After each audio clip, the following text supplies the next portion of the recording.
If we look at checks, first of all, checks are one of the oldest forms of payment. So if you want to pay by check, that has to go back to the account holding branch normally for processing.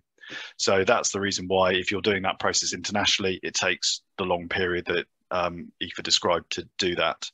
A way of making that faster is to do a check negotiation process, which most banks offer, where they'll pay you the funds earlier, but that comes with a lot of the large deductions, generally unfavorable FX rates, and some of the costs and bits and pieces that Aoife also mentioned.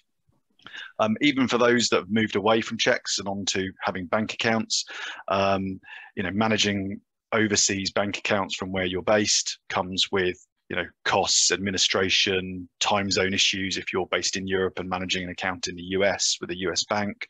And again, that adds up to distraction of resources, time and effort and hassle spent. So the best way is probably just using an analogy. Over Easter, I was away in Italy and I got to look at some nice old Roman roads.